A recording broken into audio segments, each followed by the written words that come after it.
commercially and academically at World is building India's first agri-lending blockchain platform that can save 25 to 40% of farmers' income and protect banks from millions in frauds.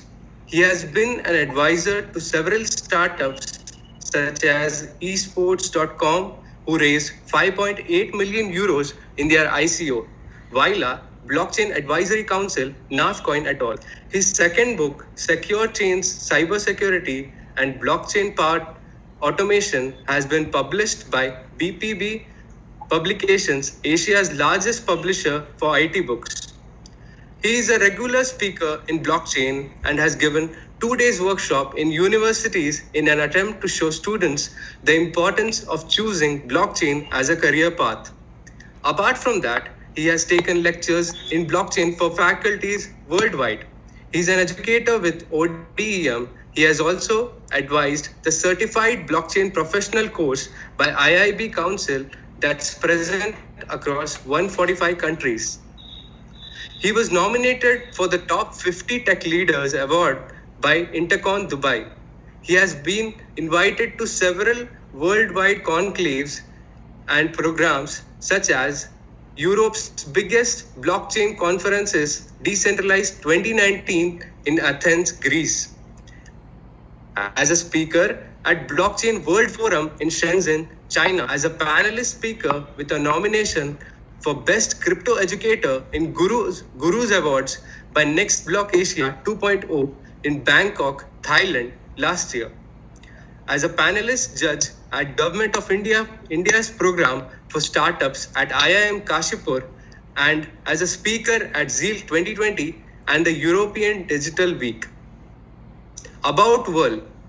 Whirl is a B2B2C blockchain of things platform as a service and India's first agri-fintech leading platform on blockchain, with a dual objective of increasing farmers' income and reducing banking frauds in the warehouse receipt financing industry. It was accelerated and was a part of Agri Udan, AIDEA Technology Business Incubator of ICAR NARM, Department of Science and Technology, Government of India, Financial Inclusion Lab, Bharat Inclusion Initiative, IIM Ahmedabad, IDEA to Scale the Field Academy, Ireland, GSF India Bootcamp, Creative Destruction Lab, Canada, T-Hub NPCI FinTech Accelerator. It was selected by various international accelerators as well, like University of Reno, Nevada, USA, International Security Accelerator, Ireland, Nestholma FinTech Accelerator, Norway. Whirl is closely working with Directorate of Information Technology, Government of Maharashtra, Maharashtra State Warehousing Corporation, Maharashtra State Corporation Bank, Yes Bank, IndusInd Bank, Sammunnati NBFC, Experian. Whirl is currently across 1,250 warehouses in Maharashtra and is the first live implementation on the Maharashtra Blockchain Sandbox, which is the country's first blockchain sandbox. Whirl has generated 400 million US dollars plus in electronic warehouse receipts and has given online worth loans of over $64,000 to farmers and agri-businesses, and has a commitment of US $270 plus million from partner banks to be routed via the platform Whirl. Recently, Whirl was awarded winner of Pickup FinTech Award in digital lending category by Federation of Indian Chambers of Commerce and Industry at September 2020, which is last month. Congratulations to you, sir. Now, I invite Mr. Abhishek Bhattacharya, co-founder Whirl, to address the gathering. Over to you, sir. Great, thanks a lot, Moin. Thank you for so much of it. All right, let's start. I'll just share my presentation quickly. Let me check. Let me know once the presentation is visible, right? Yes, sir. Yeah. Let me know if my voice is cracking or something, because network can be poor. So if there is something, Yes. just let me know. Audio is clear, sir. It's clear. There's no problem. Okay, great.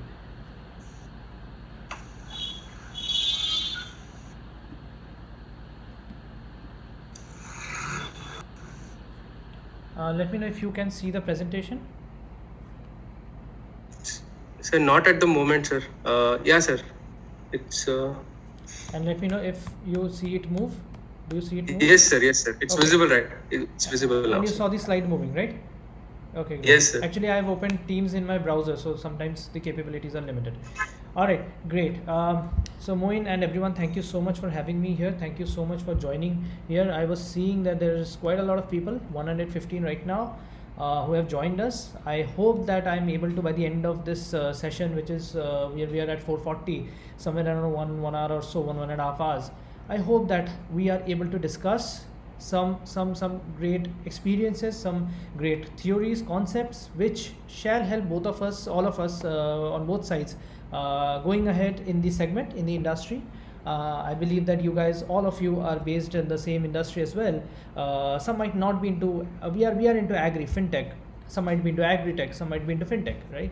So but I hope that this is a useful session. All right, going ahead. So welcome everyone. Today this session that I'll be taking is on we'll be discussing the evolving need for asset-backed lending, for an asset-backed lending platform that was there, why we came up with this thing, and what those experiences meant when we were building an innovative agri fintech platform for the future, for the future of agricultural population, right? So in this, I'll be very happy to discuss some theory where I believe that you all must already be knowing that what warehouse receipt finance is, what post harvest finance means, what are the numbers that I'll be sharing here. Some numbers you might already be knowing, considering that some of you are also in the second year of your program. But let's see how useful we can make it. We'll keep it an interactive session. In between, somewhere after a segment, I'll just take a look at the questions, and if there's something, I'll take it up. Else, at the end, we definitely do a question and answer round. All right. So so let's begin. So as you can see here itself, I wanted to give you a picture before we set out on this journey for the next 1.5 hours or so. So we are talking about agri credit, and we are talking about post harvest finance, right? Post harvest finance. Agri credit, you must already be knowing that it's about 13 lakh crores in India. Out of that, you can see that post harvest finance itself is 1 lakh crores. Fairly big number, fairly great number of people who get benefited from this. The segments are very particular: farmers, traders, agri businesses. All of them are greatly benefited from by using post-harvest finance. Why? We'll take a look, and especially when we will be taking a look at warehouse receipt finance, which is one of the types of post-harvest finance. So we'll take a look at that, how it helps farmers and traders and agribusinesses, and how we have created an impact, and why we encourage them to take, like, even if we do not directly earn from farmers or lenders, if they take lending on a platform. But we encourage them. Why? We'll take a look at that. Why it is so important for them, in their lives as well, in their daily lives as well, in terms of credit, in terms of availability of capital, right? Working capital or personal finances. All right, let's go ahead. So that would be my purpose today. In the next an hour or so, that we'll discuss what's needed, the concepts which you might already be familiar with, and then we'll see that whether there are some experiences that I have garnered in the last 1.5 years, which have helped me and my co-founder and my team and partners connected with us, who are our partners, forge good relationships in this segment, and create great products, create great functionalities that can actually deliver, that can actually help a very niche segment, which in itself faces a lot of technical difficulties, to be honest. You guys understand that. So a quick thought. Currently, if we take a look, any company, any startup wants to solve any problem, the easiest way is to create an app. You create an app, you put it out on the Google Play Store or on the Apple App Store, and people download your app, and problem solved. Most of the problem, that's a direct connection to the customer, and that solves really a lot of problem for any customer. Take Paytm, take Uber, take Cred, take anything that solves direct to home kind of services just via an app. However, when we are talking about this particular segment where we have seen that I would like to say that we were interviewing some people, we were interviewing some farmers, some traders, and we found that even today, when the internet connection is so cheap, the per GB rate has gone so low. Also, the availability of smartphones, very moderate or cheap range smartphones, 4,000, 5,000, 6,000 rupees smartphones, is so prevalent. Even then, there's a huge sector, there's a huge huge number of people who are still without a smartphone. They have feature phones. It's not that they are not without phones, but they don't have a smartphone, and that creates a problem. Hence, while designing solutions for this kind of a segment, we have to be very much aware about the technical limitations, the difficulties, the impediments. Just creating an app and putting it out there just like everyone else does is not the solution, and that is why a lot of research goes into it. We sometimes do our own research, we sometimes do our own product market fit experiments, we sometimes refer to researches done by other organizations. One organization I'm remembering right now was associated with CIIE Ahmedabad, IIM Ahmedabad, and they were specifically, and they're well funded, I guess, as far as I read. They were specifically looking into how to create products for this segment of people, so that number one, that the product is accessible, the service is accessible, it is not dependent on a very sophisticated piece of technology. Number two, they put a great focus on the usability, the interaction, such that this segment might not be educated, this segment might not be very or at all comfortable with using a full screen smartphone, and this particular segment, people from this particular segment might not even be knowing any other language than their own mother tongue, such as Marathi or Hindi or Gujarati, right?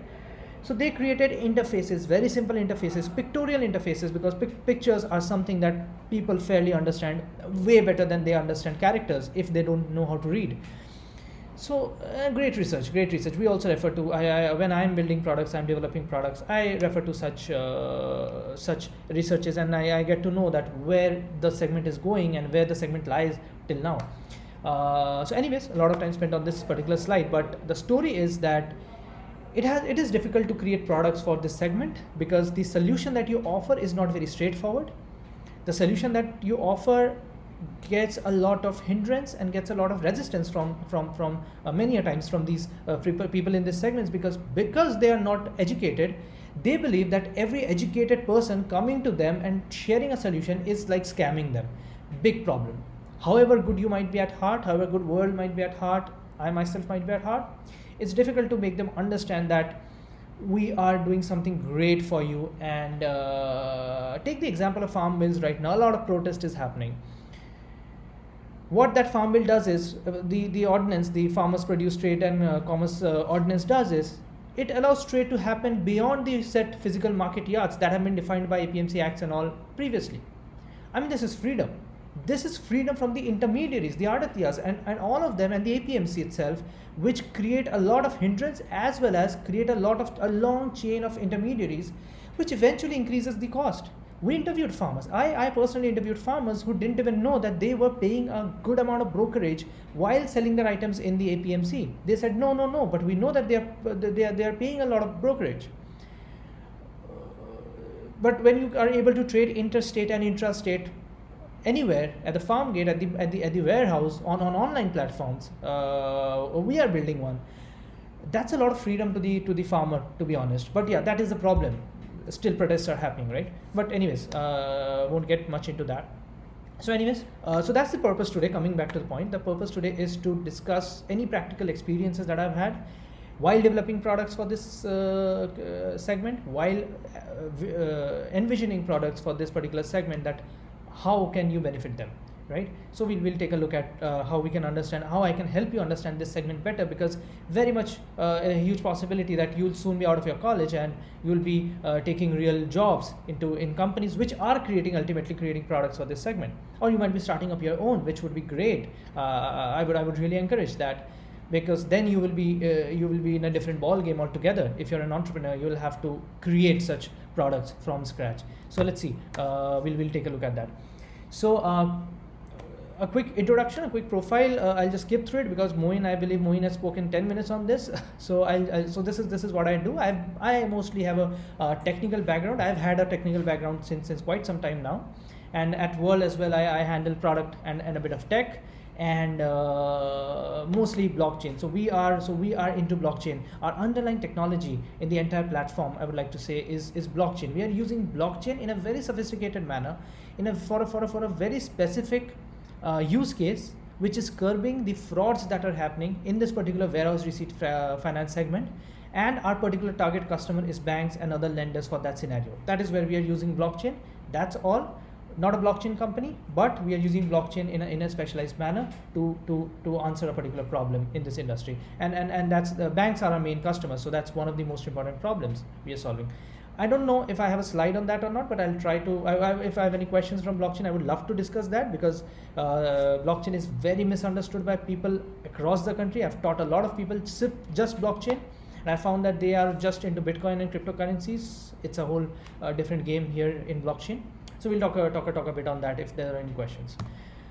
All right, going ahead, let us take a look at what I have been doing at World, what we have been accomplishing in World, at World in post-harvest finance, and one type of that is warehouse receipt finance.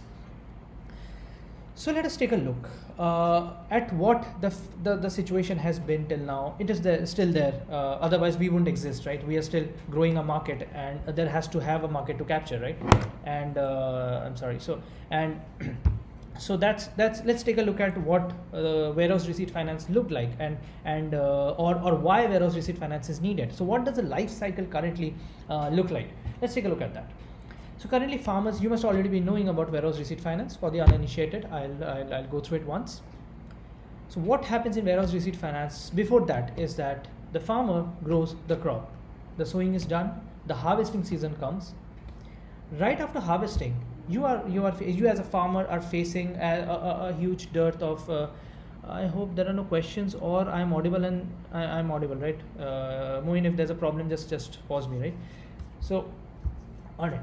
So basically, where was I? So right after harvesting, many of you might already be coming from agricultural backgrounds, and if not, you must have already studied or been in this field to know enough about this. Right after the harvesting season, we have seen that the prices of the producers are at the bottom lowest. But however, the farmers and the traders are forced technically to sell their produce right after harvesting, because they are in need of the interim working capital.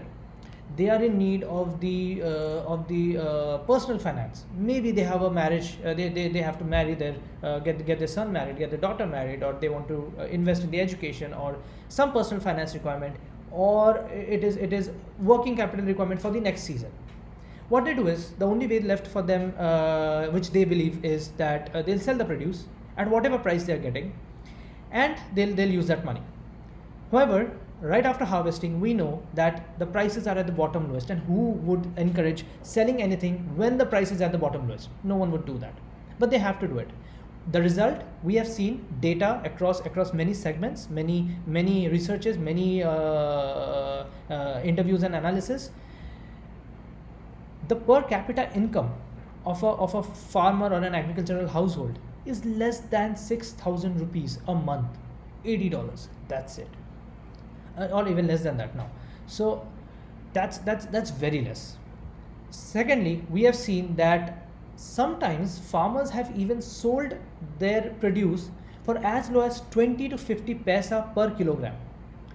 That is nowhere close to what went in behind growing the crop in the first place. This is throwaway price, which is very aptly termed, which is why we have seen instances. You can just search for newspaper cuttings and all.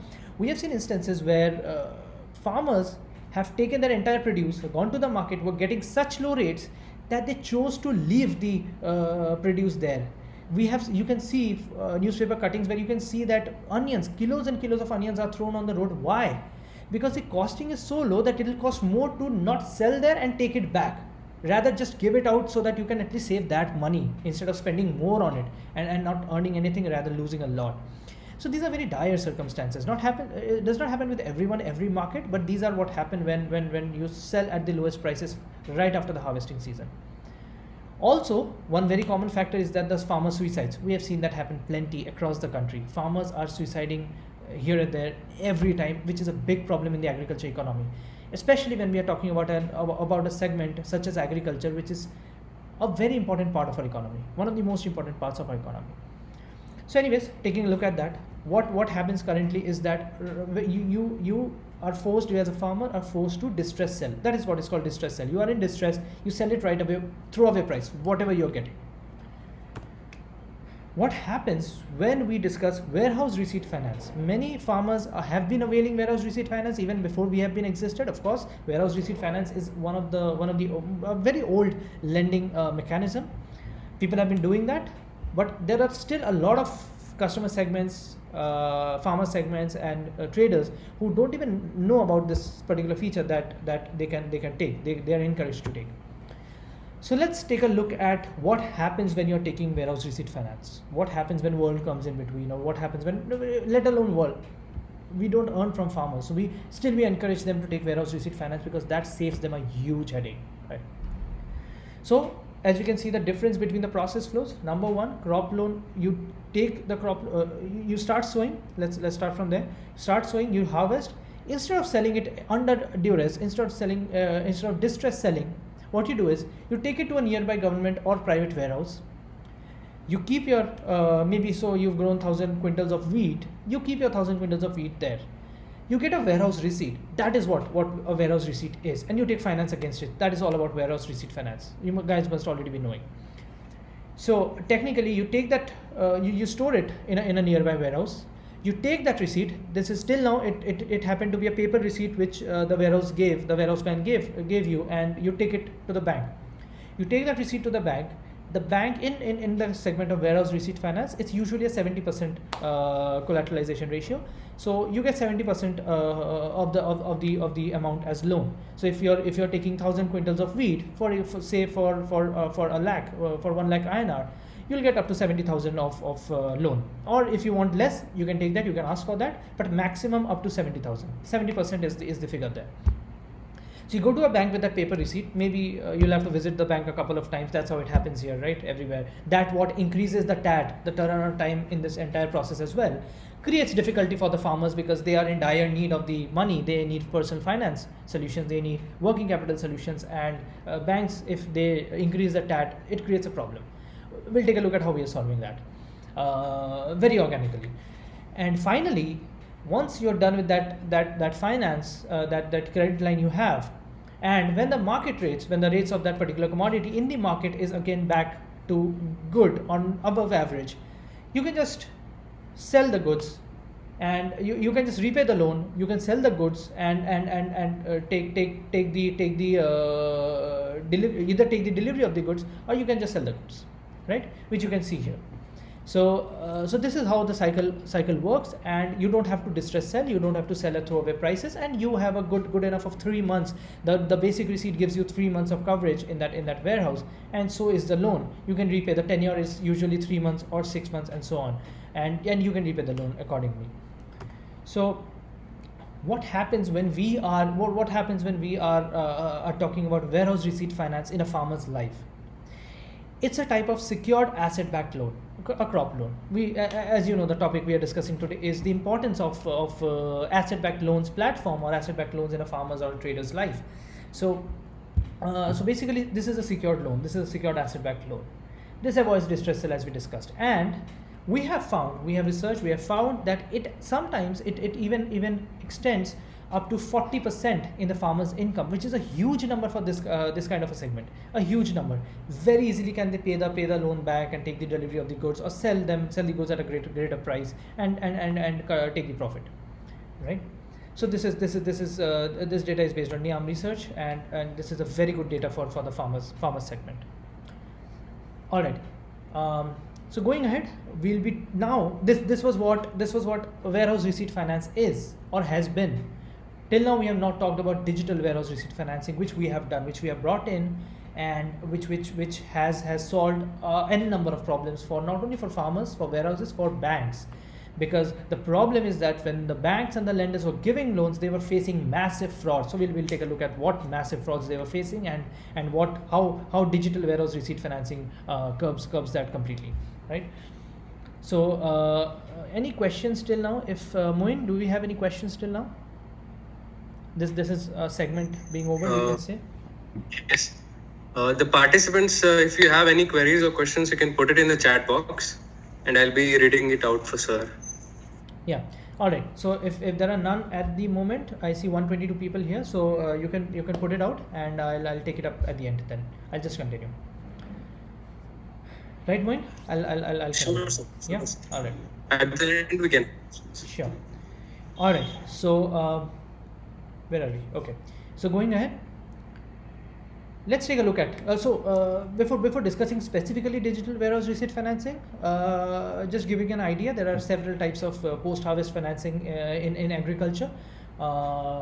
Digital WRF is one type which we are experienced in, which we'll be discussing, which we have a good knowledge on, and which is a very very useful kind of credit line for the farmer and the trader segment. Apart from that, there are receivables finance, and there's the securitization of receivables. So that's basically when you are just quickly a couple of lines on them. If you don't know already, receivables finance is when you are supposed to, you've issued purchase order, you've issued invoices, you're supposed to receive payment. For that duration, you leverage that, you take that as collateral and take finance against it.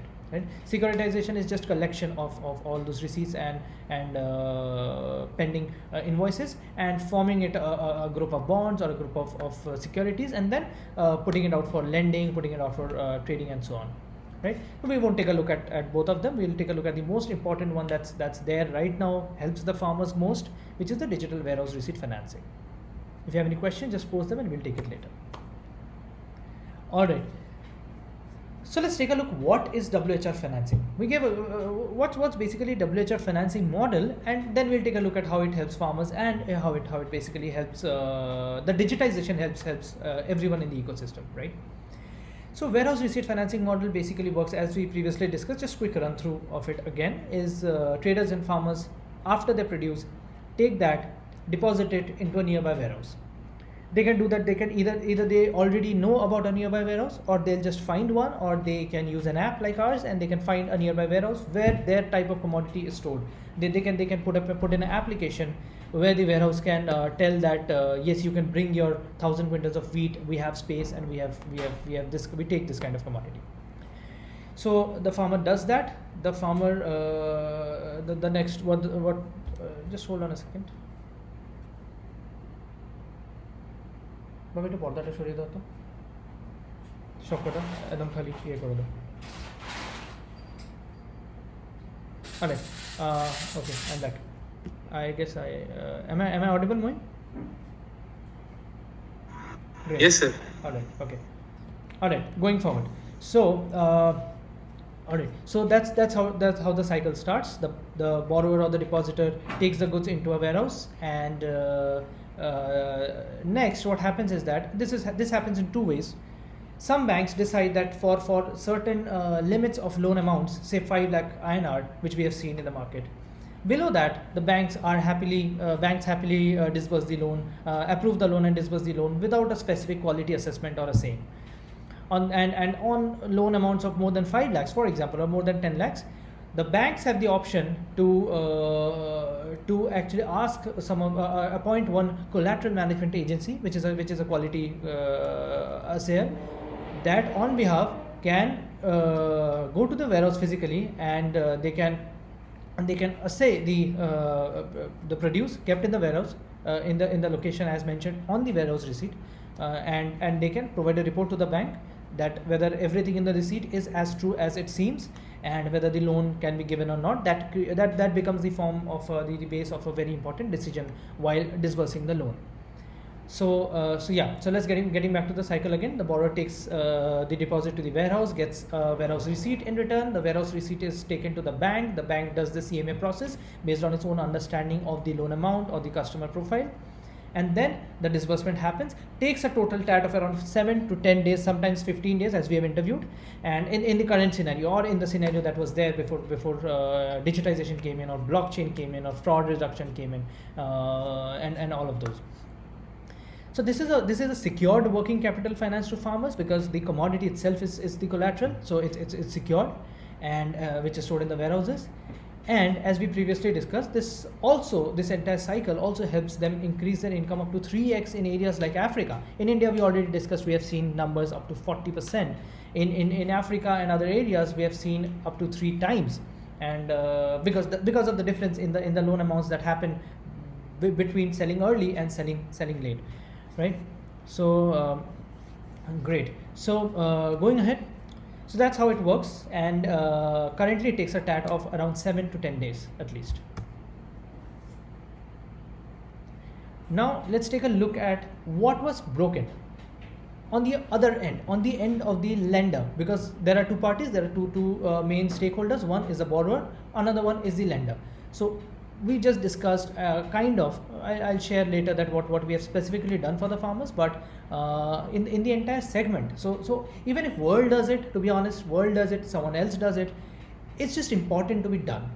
We are capturing the market at the moment. We are going live with more and more warehouses, so that we can benefit more and more areas of farmers. We can increase our coverage. But any company does it, it's for the benefit of the farmers, and we don't charge farmers. So it's 100% the benefit of the farmers, right? So all right. So yeah, so that is how we benefit farmers by fixing this broken WHR finance market, right?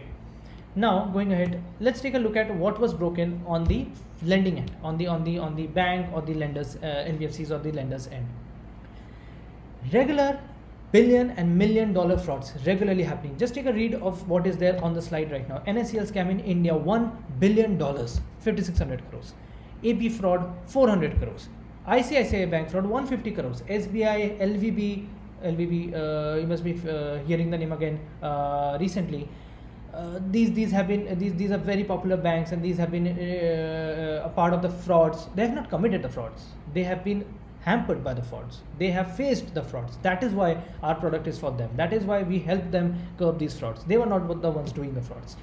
So they have faced a lot of frauds, up to 80-60 crores every now and then. Qingdao scandal. So this is India and abroad. You can see the greater picture. This kind of these kinds of issues in warehouse receipt financing market, which have broken it, are prevalent across many countries: India, abroad, Africa, Asian countries, China, everywhere. So Qingdao scandal was very popular, and names such as Citibank, Standard Chartered faced a lot of loss and frauds in that scandal. And Access World fraud was $330 million. You can just total it, and you'll every now and then you'll see that frauds are happening at lightning speed, at the speed of light. Every year, almost every year, every other year, the frauds are happening. This itself shows how broken the market was, right? One second. All right. So sufficient enough to check that what the kind of frauds are there. All right. Going ahead, the high intermediary cost that comes in because of the, as we discussed, right? We just discussed the trading that happens at the APMC just creeps in a lot of intermediaries. Similarly, in this entire lending mechanism itself, without even talking about trading, that's a later part. In this lending process as well, because of the physical process, because of the paper-based process, we have seen that collateral management agencies charge you. The insurance is chargeable.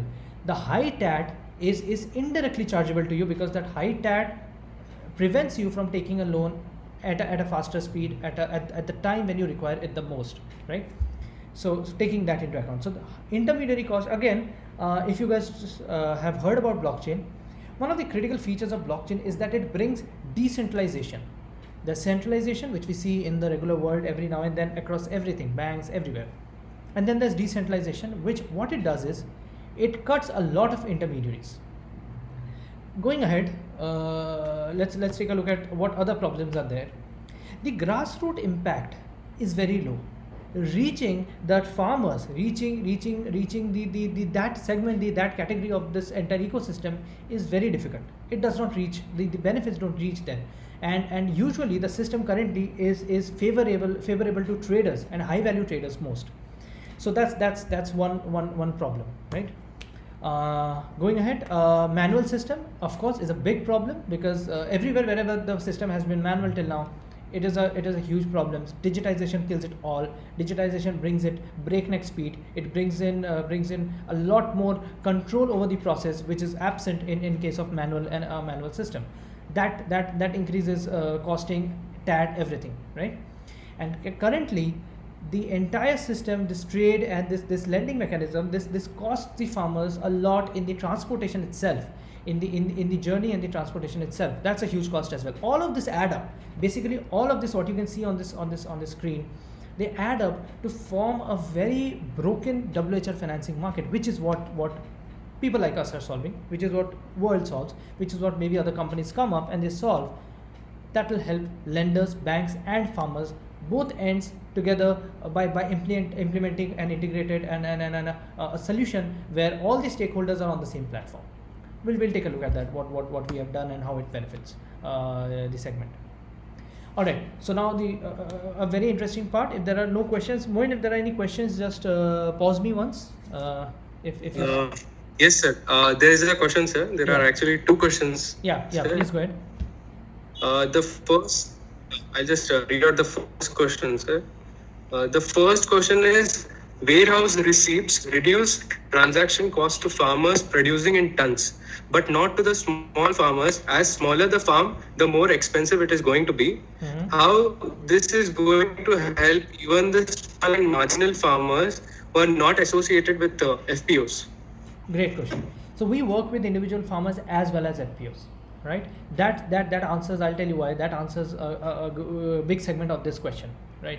We work with when we work with FPOs help farmers in they contribute a lot in helping them come together and ask for loans, ask for deposit the goods in the warehouse and ask for loans, right?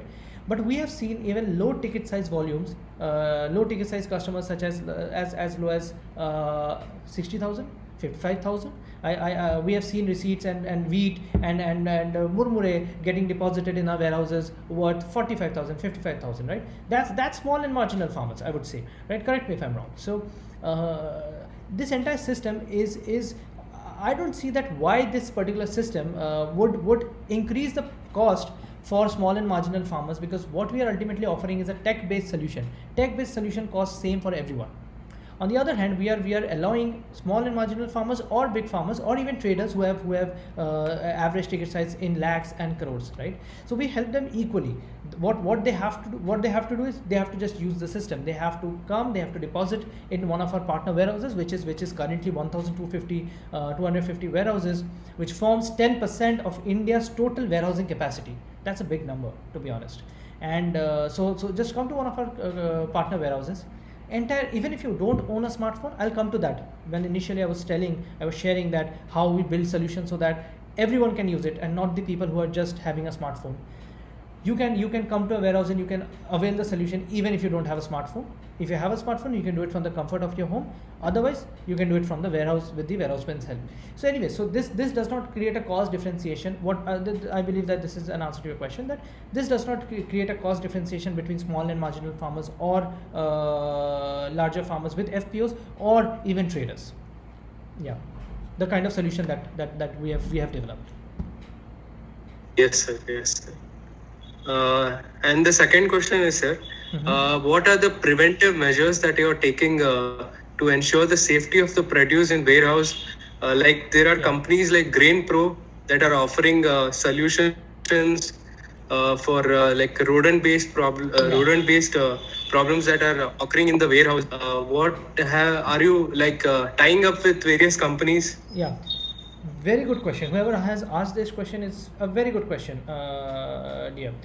So there are two kinds of. So I'll just take you slightly back. There are usually two kinds of frauds happening in warehouse receipt finance. Currently, we have only discussed one kind of fraud, and not only discussed here. Since the last 1.5 years, we have solved that one kind of fraud only.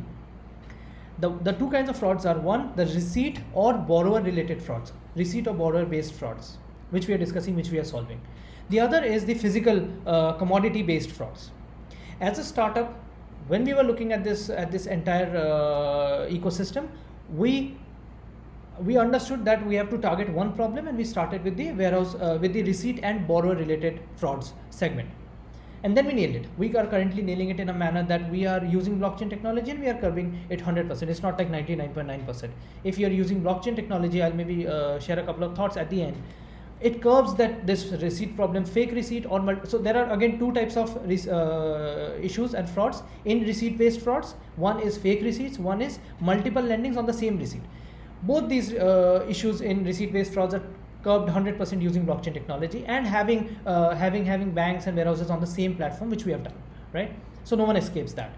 On the other hand, going ahead on our roadmap next year possibly is either collaborating, which is a very great idea that you have shared, whoever has asked this question.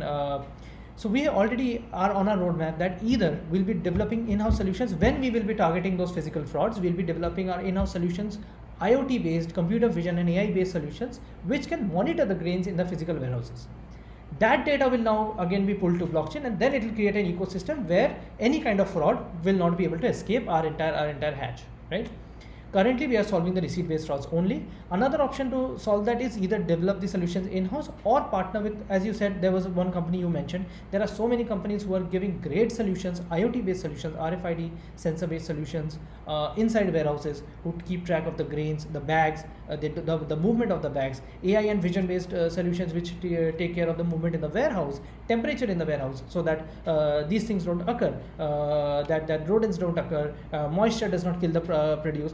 All of this is done beautifully by a lot of startups, and partnering with them would be one solution when we target that physical part of the problem. Does that answer the question? Yeah. Yes, sir. Yes, sir. All right, great. Any other questions, Moin, or should I continue? Please continue, sir. Great. All right.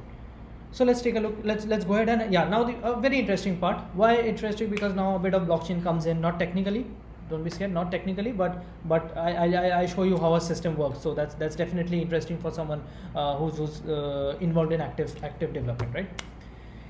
So here's a look at how our system looks like, how we work. Blockchain is a part of a solution. Don't consider blockchain to be our entire existence or the basis of our entire existence. As you can see, the clear differentiation, the line creates a clear differentiation between the on-chain and the off-chain parts of our ecosystem.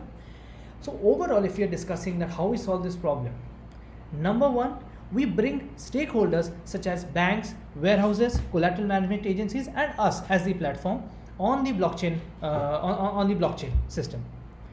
On the other hand, farmers, traders, and the trading happening, the trading and lending app, which is basically the Andhan, which is available on the Play Store. These don't write to the blockchain. They are off the chain. They are off the chain because they don't have any business writing to the blockchain. This is how the system is maintained.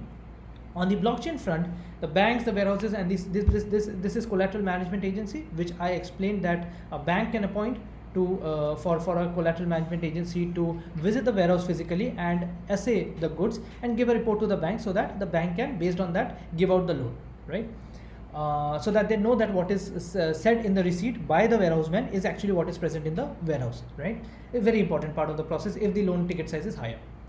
What you see here as Oracle node, let's not get into that. That is basically giving our blockchain system data from external sources such as price like AgMarkNet or other areas from where we can get automated price movements, right? So this is how our system works like. Farmer resides completely off the chain, uses an app if you have a smartphone. If you don't have a smartphone, you visit the warehouse directly, and the same functionality is provided to the warehouse panel as well, to the warehouseman as well, who can do it on your behalf with just an added layer of security, because we have to be sure that the warehouseman is not doing just on his own account, but he's actually doing because you asked him to do as a farmer, right? So that's how it works. What solution and benefits do we offer?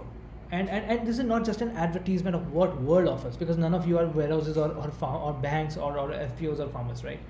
So let's take a look at why we offered these and why we were able to nail a lot of situations and a lot of problems by offering these in this particular manner, bringing this kind of a system. The problems, if you remember, these were the 4 kinds of problems that we initially saw: big loans happening, intermediary cost rising higher and higher, a lot of intermediaries present. Then we saw very low grassroots impact, and so on. The solution to this was the connectivity with an app-based solution, app-based lending solution, and at the back end, a connected and integrated platform between the main stakeholders of the ecosystem. Integration in a sense that when the receipt is generated at the warehouse's end, it gets automatically pushed to our platform, even if the warehouse does not use our own panel, even though we have given web-based panels to all of them. So if you don't do that, you still become a part of our system. The farmer becomes a part of our system, because if you as a warehouse, as a farmer, as a banker are doing X number of receipts on the blockchain, and any N number of receipts out of the blockchain, it kills this purpose. If your entire receipt process is not on the blockchain, then the blockchain cannot be useful, because it kills the purpose. It would not make sense to have half of the receipts on blockchain and the rest half on centralized paper-based systems, because then the frauds will happen in that part, and the blockchain will just be happy saying that I'm protecting all kinds of frauds. But then that's not the problem. Either it has to be 100% or not, right? So that's the digital WHR that we issue, that gets generated on our platform. So it's a blockchain-based receipt. Till now, I don't have right now readily available a solution, an image or something. But previously, the paper-based receipt had all the details. Now, when the blockchain receipt is generated, we paste a QR code on that receipt. That QR code is key to real-time fetching of that information by querying the blockchain. Getting a bit into technical terms, by querying the blockchain directly, which tells the banker or the farmer or anyone scanning the QR code to get the receipt that this receipt data is real time. That real time factor matters the most, because if it's not real time, it does not, again, it kills the purpose. Why we brought blockchain solution? I think I've missed this. Let me go back and tell you. Blockchain solutions was brought into the picture because the banks were unaware whether they were seeing a fake receipt or whether they were seeing a receipt on which another bank has already given a loan. So while giving a loan via our system, if they don't get to see in real time that whether this receipt is loan free right now or not, that again kills the purpose. So whenever you scan or whenever you fetch a report in your panel, or you scan using any mobile phone, you can scan it. I would have shown you that we do it live.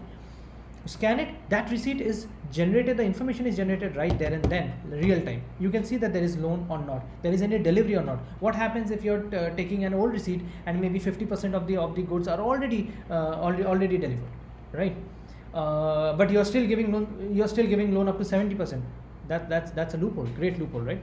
Blockchain curbs that completely if you use blockchain completely. This entire blockchain part reduces the underwriting cost, which is a huge problem at the moment, right? So that's one use case that where blockchain helps a lot, and it creates a lot of reduction in the customer acquisition cost as well as the TAT. Customer acquisition cost for the banks. The banks can get access to our entire network of farmers and FPOs who in turn have a lot of farmers, and hence lowering the CAC. And the TAT, as I had said earlier, that the current TAT on paper-based systems was 7 to 10 days or 15 days. We brought that down to 5 minutes. The loans have been disbursed on our system for the first time in under 5 minutes as well. That's a huge impact. And the farmer does not have to visit the bank for that. The farmer can just give the deposit in the warehouse, go home. From the comfort of their home, they can, if they possess the app, they can just raise a loan application on the app. The receipt is already available in the app, so when they are raising an application, that data itself goes to the bank panel directly. The banker does not need to have the farmer visit separately with a paper-based receipt. This is freedom, this is power, right? For the farmer, for the bank. Kills a lot of intermediaries, you can see clearly, and reduces a lot of TAT, because the bank can now verify online, verify the KYC, verify the receipt, verify all other documents, and also verify a video consent if you're doing it via the warehouse, in case you're asking the warehouseman to help you. And with this, they can quickly take a decision whether to disburse the loan or not, and this is straight to the farmer's bank account, happens from the comfort of the farmer's home within 5 minutes. This is freedom for them, because they don't have to run pillar to post at the bank. They can concentrate back on the farming, right? So on and so forth. There are. I'll just quickly go through it. There are so many benefits. There's instant loan. There's no distress sale. Higher income. We have all discussed this previously. quick look. I don't know how much time we have. Moin, how much time do we have? It's 5:20. Okay, I'll wrap it up. I'll wrap it up quickly. So Yes. yeah, so existing manual system we see here. Let's just take an overlook here, that it's a huge. Let alone if we keep the trading part separate, you can see that 7 to 15 is the date, is the TAT for the borrowing, and then further down, if you're trading by the APMC, non-transparent prices is what you face, and a huge TAT is what you face. With the World's network, the lending happens in 5 minutes. The trading happens all over the country. It's a national trading platform. It happens all over the country. Anywhere you can sell and buy, and that also happens instantly, right? Going ahead, quickly run through of this, what benefits we have, farmers, and these are not just world benefits. These are the platform benefits. These are the benefits of bringing this kind of a technology into the lives of farmers and the banks who were lending in the warehouse receipt financing segment, and the warehouse who were taking the deposit from the farmers, and the collateral management agencies who were being appointed by the banks to assay. All of them are on a platform. Web-based panels have been given to all of them. It's not just that we do it.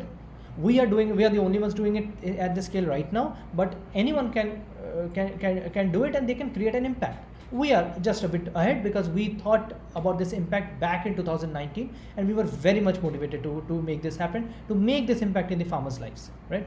So quick, take a look. You can yourself take a look. Reduction in cost. The banks have better collateral management, TAT reduction, process efficiency. Again, not world specific. These are the platform specific. These are blockchain and integrated platform specific, app based, this ecosystem specific. Process efficiency, secondary market for collateral selling, easy securitization, because everything is on the system. For farmers, it's doorstep online loans. Like everything is doorstep for you now. Farmers still don't have doorstep facilities provided to them, right? A lot of them. Online sales gives you better price realization because you can counter the offer directly in app. We built that, and there's the savings in logistics cost, and then there's a credit score development. We have partnered. We are in the LOI stage with Experian, which is a credit bureau, and we are trying to devise methods to accomplish this, so that, because this segment does not have a credit score as of now. But if you're doing all of this on a platform, there's a digital record which helps you in building your credit score. A big importance of credit score, you all know, is there in taking loans, taking credit lines from institutions in this country or in any country whatsoever. Warehouses and CMA benefit a lot. The government, let's take a look at what the government benefits. Government can give all these benefits direct to the customer because of this platform. Not via, but because of this platform, because of the advancement that brings these kinds of platforms like us brings in the entire ecosystem, right? Quick look at our journey we took, and that is why we believe that even though this segment was very difficult to give them a technology based solution, but still also the government, cracking the government sales cycles was a long journey. But still, this kind of use case had this kind of scenario had such a big use case that within 7 months we were able to revolutionize a sector which was fraud prone a lot. We completely digitized it. We went to over 1,000 warehouses, 1250 to be precise, live warehouses right now. And this was at a time when the COVID was at its peak. The COVID had started. I'm talking about this 1250 warehouses we went live when it was around May 19. 19 May we went live. You must understand that where was COVID at that time and what was the panic level at that time. Everything was shutting down, right? But warehouses were open, right? And we were very happy to provide them services at that time. So that's what we did. We have and we are working with Maharashtra State Cooperative Bank for lending. We are with Samunnati. I've seen that Samunnati has been associated with Vamnicom as well. We are a part of AIDEA. AIDEA, I saw that it's a part of Vamnicom as well, and so on and so forth. We are getting traction, and we are driving a lot of growth in this sector. We believe. We provide all these things, but what we ultimately do is we revolutionize the underlying lives of the farmers and the traders by bringing this kind of a platform. So if you remember the topic we wanted to discuss practically, the practical part was about building an agri fintech platform for this particular segment and how it will help the future of the agricultural population. This is how we are planning to help the future. With this, we can solve a lot of problems in their lives, which is fairly visible, right? And technology solutions anywhere across the country give you a lot of advantage. So I believe that's the story, more or less. And any questions right now would be welcome. This is I'm done. Yeah, thanks a lot. I'm done. Yeah. Any questions? I would love to answer. Any feedback? I would love to get. This is the feedback link. I usually give it whenever I'm taking such lectures. It's a short 10-second, really 10 seconds, just 2 questions are there, which help me improve my lectures. And more than 1,000 students have voted, which helped me improve my lectures a lot. Moin will share this link with you directly. If Moin can paste it directly, I give it to him. And then Yes. I'm happy to take questions. Yeah. Yes, sir. Sir, we have like 2 questions, sir. Yeah. One question has a sub question, sir. The question is, sir, as the agriculture loans, there is a lot of waiver that we can see from the government agencies that they are waiving off agriculture loans. So how is it going to impact world? So Because world, yes, sir. Yes. we earn. Okay, so because this was not a business pitch, so I did not include our revenue models here in this presentation, obviously. So I'll give you a hint of what our revenue models are. Our critical revenue models are basically we earn from the implementation fee that we do at the banks and the warehouses. After that, we charge banks on the per loan that's happening. While the loan is happening, the banks pay us. Right? So what process change we might have to bring because of such behaviors happening or such subsidies being given is a question of research, and we can take a look at that. It will not impact us financially. Maybe that's the banks that's at the bank's end, because we earn the revenue when banks are giving out the loan, when they are disbursing the loan, not after the loan is repaid, right? So that's not a direct impact on a business model. On a platform, yes, I love to think these as challenges, because if something happens whenever something like this happens, and even though this particular scenario does not affect even the product platform side of our being, but still such changes in the ecosystem, like the FPTC ordinance came, and then we immediately built a trading platform within 2 weeks, and a national trading platform within 2 weeks. So these things help us grow and change according to the farmer needs, even if they don't affect us financially. Like we don't earn from farmers, right? So even if the farmers are getting any subsidies, we don't charge farmers or borrowers. We just charge banks and banks for the loans that they give, and the customers that they get from us. Yeah. Yes, sir. Yeah. So the last question, sir, is your view on efficiency of integrating warehouse receipts with eNAM trading portal by Indian government? I was at a very good question. I was at a conference by eNAM. I'm forgetting the conference's name, but it happens, I think yearly it happens, and last year 2019 I'm talking about. So in Delhi, I was at the conference, and eNAM was presenting, and eNAM was at the very moment eNAM was itself talking about including more and more technical platforms into all the kinds of services and all the kinds of processes that they perform, that they give out, that they have, and there are multiple avenues. So that is the time when we had already thought it through, so that I can answer this question as well. So there are multiple avenues where we can integrate with eNAM and other service providers, not just eNAM. We can also integrate with other such platforms, right? There's AgMarkNet, there's NCDX, right? So Yes. eNAM will allow us to tap into a larger network of farmers and give them a seamless integration, give them a further seamless access to credit, access to services, access to finance, access to transportation, and all of that, which we can do with eNAM. So there are multiple avenues of integrations with such organizations like eNAM, and we might be discussing this soon as well with eNAM. Yeah. Yes. So that's how world can Sir, last can be question. helped. Yes, please, Moin. Yeah. Yes, sir. Sir, last question from me, sir. Oh, yeah. As World started with a pilot project in Maharashtra, sir, Yeah. can we see World expanding to other geographies, and being a very tech-intensive like platform? Can we see roles for like MBA grads to come into World? Right. Is this like a possible, sir? Possible Absolutely. thing, sir? Very good question. Very college oriented question. Right. Yes. So great point. So the first part of the question I would like to answer is that multiple geographies, not only our current expansion plan. Again, that is not something I put here because this is not a business pitch. Our current expansion plan is twofold. Number one, we are expanding to more regions, more states in the country. That's number one. Number two, which was in plan even back in February, that soon by 2020 end or 2021 beginning, we would be going out of India to another, either at least one Asian country or Africa, because we have a teammate, we have a teammate who belongs to Africa, who's based out of Africa, and he has 20 years of experience in the banking and finance domain. So the Africa market was one we were taking a look at. We are still doing, and one Asian market is what we are taking a look at, another apart from India. And so not only other states, but this COVID thing just pushed that a bit, delayed that a bit. Then again, we are still planning that 2021 half or end, you'll see at least world going into other geographies in India, and one state, at least one country abroad, in Asia or Africa. So that is one part of the question. That is the first part of your question. The second part is that even though it's a tech intensive platform, the core customer is not tech intensive. That's where the answer to your question lies, or that's where the clue lies, because we are a tech enabled platform because tech helps. You understand that, right? Everything that you get today at doorstep would not have been possible without implementing technology with at every end, at every point, right?